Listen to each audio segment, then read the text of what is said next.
വാസ്തവത്തിൽ നമ്മൾ സമാധി എന്നുള്ളതിനെ പല തലങ്ങളിൽ പല ദൃഷ്ടികളിൽ നോക്കിക്കാണാം. വേദാന്ത ശാസ്ത്രത്തിനനുസരിച്ച്, വേദാന്ത ശാസ്ത്രം മാത്രമല്ല സനാതനധർമ്മം, വേദാന്തം മാത്രമല്ല ഹിന്ദുത്വം, അത് പ്രത്യേകം മനസ്സിലാക്കുക.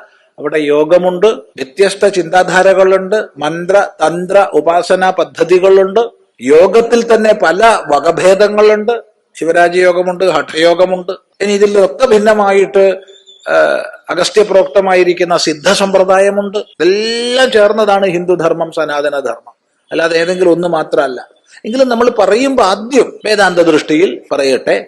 ഒരു വ്യക്തിയുടെ സൂക്ഷ്മ ഉപാസനകളിലൂടെ, സ്വാധ്യായത്തിലൂടെ, വിചാരങ്ങളിലൂടെ, ഒന്നുകൂടി വ്യക്തമായ ഭാഷ പ്രയോഗിച്ചാൽ ശ്രവണ മനനങ്ങളിലൂടെ തീർത്തും ഏകാഗ്രതമമായി അങ്ങും ഇങ്ങും പരക്കം പായാതെ ഒരു തത്വത്തിൽ മാത്രം ഉറച്ചു നിൽക്കുന്ന അന്തഃകരണത്തിന്റെ കാറ്റില്ലാത്തിടത്ത ദീപം പോലെയുള്ള അവസ്ഥയ്ക്കാണ് സമാധി എന്ന് പറയുക. ധ്യാതൃധ്യാനേ പരിത്യജ്യ ക്രമാധ്യേയൈക ഗോചരം നിവാത ദീപവച്ചിത്തം സമാധിരഭിധീയതേ.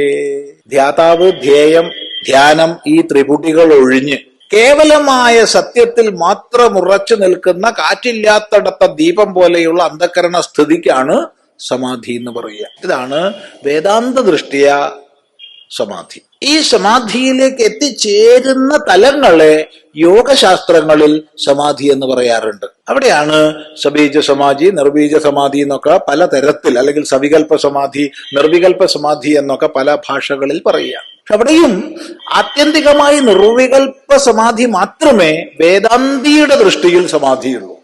മറ്റത് സമാധിയിലേക്ക് എത്തിച്ചേരുന്ന സൂക്ഷ്മ അവസ്ഥകളാണ്. മനസ്സിലാക്കുക. ഈ സമാധി ബ്രഹ്മചാരി, ഗൃഹസ്ഥൻ, വാനപ്രസ്ഥൻ, സന്യാസി എന്നൊന്നും വ്യത്യാസമില്ല. സാധനയിലൂടെ, വിചാരത്തിലൂടെ, സ്വാധ്യായത്തിലൂടെ, അതിസൂക്ഷ്മ സാധനകളിലൂടെ ഏതൊരു മനുഷ്യനും പ്രാപിക്കാവുന്നതാണ്. ഇനി സമാധി ശബ്ദത്തിന് വേറൊരർത്ഥം സമാധീയന്തേ ചിത്തവൃത്തയ യസ്മിൻ എന്ന്. അതായത് നമ്മുടെ വൃത്തികളൊക്കെ, അന്തഃകരണത്തിന്റെ സകല വൃത്തികളും എവിടെയാണോ സമീകരിക്കപ്പെടുന്നത്, ഏകീകരിക്കപ്പെടുന്നത്, അതാണ് സമാധി എന്ന് പറയുമ്പോൾ ആത്മാന്നർത്ഥം വരും സമാധിക്ക്.